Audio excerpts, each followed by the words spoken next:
চলুন ফিরে যাই আমাদের আজকের অতিথি কণ্ঠশিল্পী রাইসা সুগন্ধির কাছে। আপু, আবার ফিরে এলাম আপনার কাছে। আজকে আমাদের এই আয়োজনটা শুরু করতে চাই আপনার কণ্ঠের একটি কোনো গান দিয়ে। কোন গানটি শুনছি? যেহেতু আমার বেসিকটা ক্লাসিক্যাল এবং নজরুল সঙ্গীতে, তো আমি একটি নজরুল সঙ্গীত দিয়ে শুরু করছি আজকে। শুন। আমায় নহে গো ভালোবাসো, শুধু ভালোবাসো মোর গান। বনের পাখি রে কে চিনে রাখে, বনের পাখি রে কে চিনে রাখে, গান হলে অবসান। ভালোবাসো মোর গান, আমায় নহে গো ভালোবাসো, শুধু ভালোবাসো মোর গান।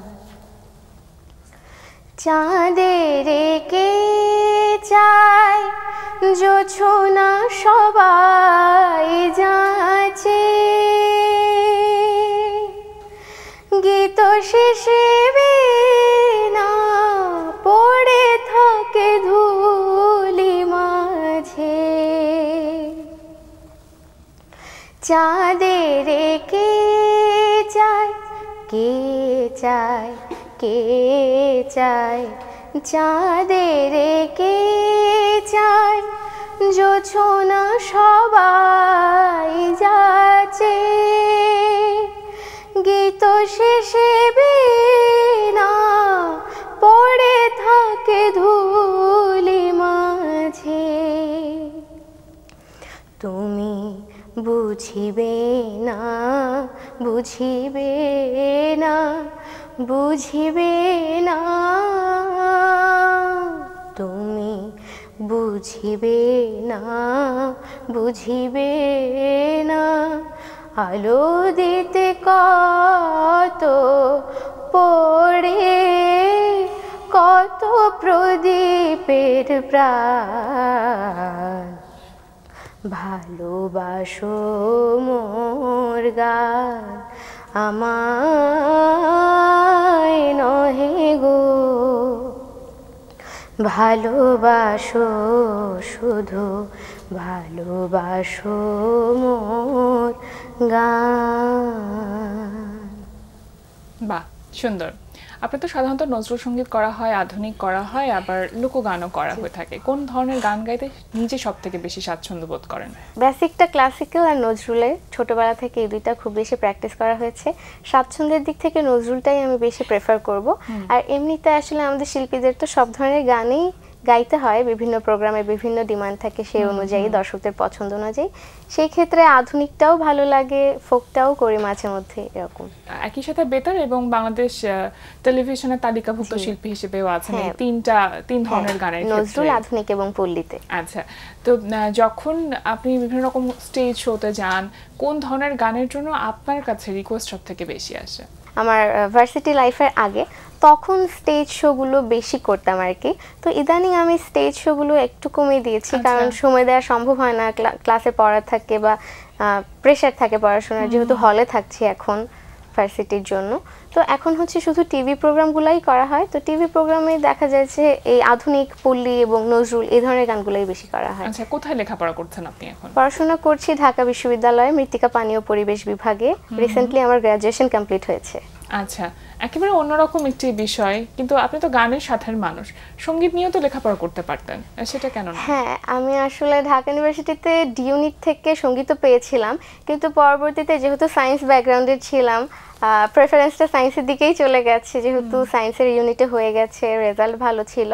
তো চিন্তা করলাম যে গানটা তো এমনিতেই আছে, এটা ব্যালেন্স করেই সবসময় চলছি, পড়াশোনার পাশাপাশি রাখা। আর এই সময় না একটা ব্যাপার আছে যে একজন মানুষকে আসলে বিভিন্ন রকম দিক থেকে আসলে একটু পারদর্শী হতে হয়, সুতরাং এটা একটা আলাদা একটা নতুন মাত্রা, কম্পিটিটিভ লাইফ আছে। হ্যাঁ, একেবারেই তাই। আচ্ছা, এবার একটু জানতে চাইবো যে বর্তমান ব্যস্ততা গানকে ঘিরে আসলে কি কি আছে আপনার? কিছু মৌলিক গানের কাজ হাতে নিয়েছি বিগত কয়েকদিনে। ইতোমধ্যে আমার অলরেডি 25টার মতো মৌলিক গান আমি রিলিজ করেছি বিভিন্ন ব্যানার থেকে। তবে রিসেন্ট কিছু কাজ হাতে নিয়েছি যেগুলো হচ্ছে আমার নিজের লেখা সুর করা 3টা গান আছে। আর এমনিতে বাইরের ব্যানারেরও কয়েকটা গান আছে, এগুলো আমরা ঈদের রিলিজ করব ইনশাআল্লাহ দর্শকদের জন্য। তার মানে কি এখন আপনার নিজের ইউটিউব চ্যানেল নিয়ে কাজ করা হচ্ছে? হ্যাঁ। আপনি গান লেখার কথা বলছিলেন, গান লেখা শুরু করা এটা তো একেবারেই আলাদা একটা ব্যাপার। গান গাওয়া একরকম, যেরকম মানে বলা যেতে পারে যে সৃষ্টিকর্তা প্রদত্ত, গান লেখা শুরু করা একেবারে আলাদা একটা জনরার ব্যাপার।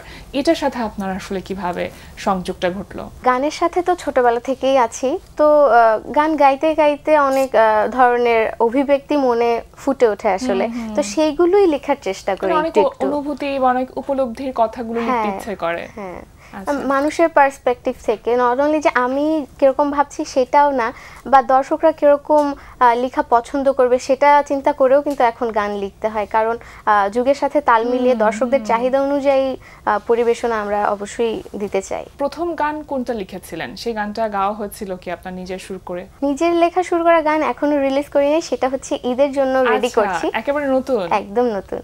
আচ্ছা, আশা করছি যে সেটা নিশ্চয়ই ভালো হবে ইনশাআল্লাহ। একটু ছোটবেলার দিনগুলো যদি ফিরে যেতে চায় তাহলে কোন দিনগুলোর কথা খুব বেশি মনে পড়ে এখন শৈশবের?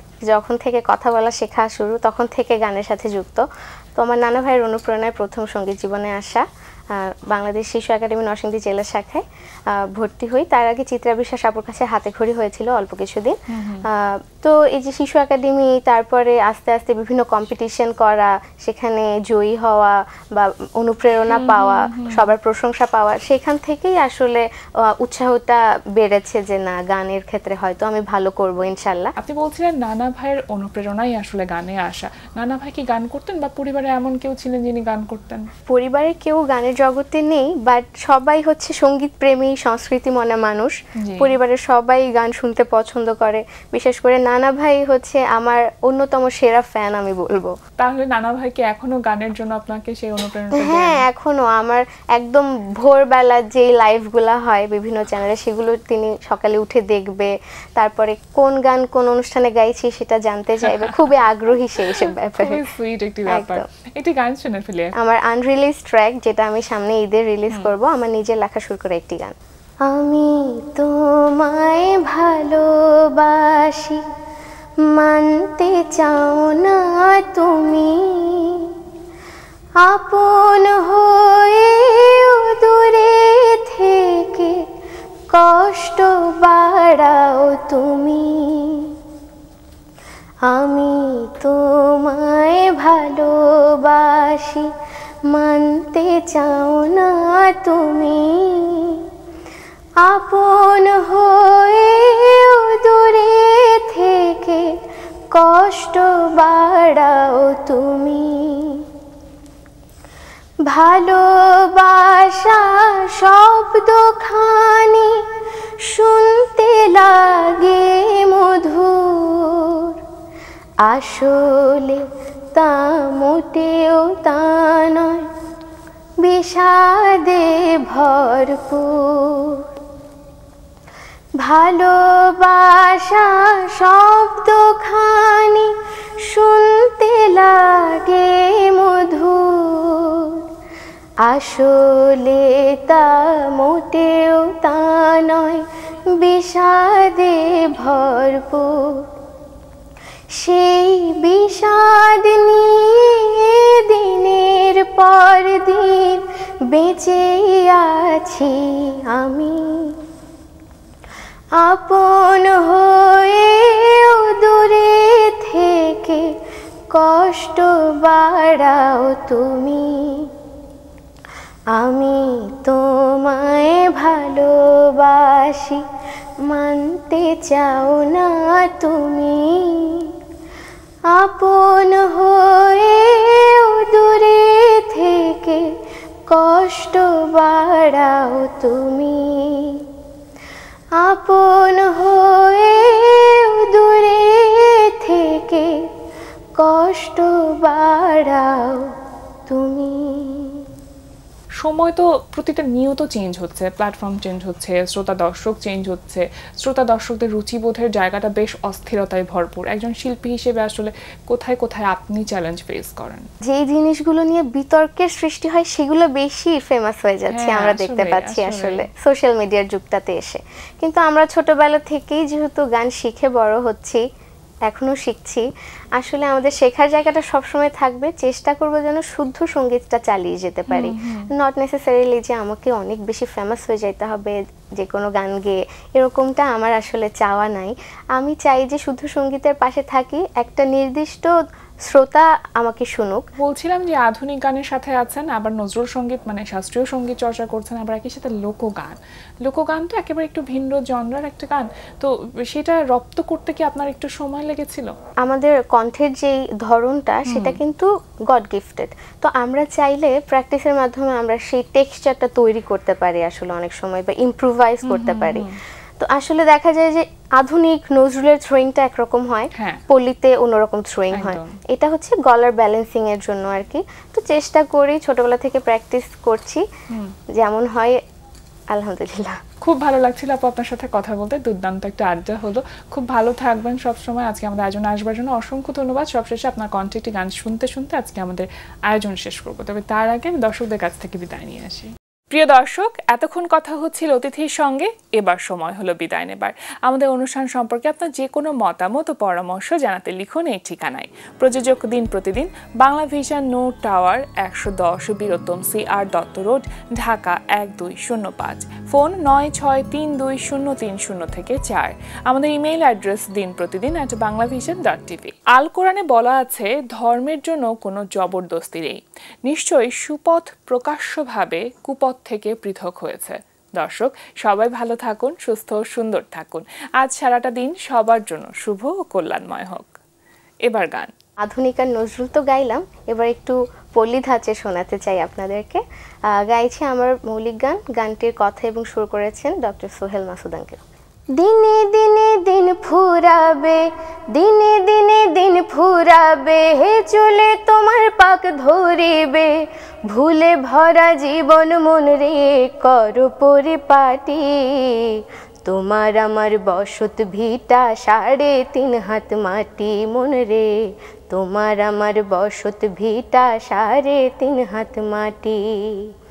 ক্ষণিকের জীবন নিয়া করছো বাহাদুরি, থাকবা কয়দিন এই ভাবেতে কহিরা দালান বাড়ি ওরে, থাকবা কয়দিন এই ভাবেতে কহিরা দালান বাড়ি, সোনার যৌবন থাকবে না রে, তোর সোনার যৌবন থাকবে না রে, হইবে একদিন ভাটি, তোমার আমার বসত ভিটা 3.5 হাত মাটি মন রে, তোমার আমার বসত ভিটা 3.5 হাত মাটি।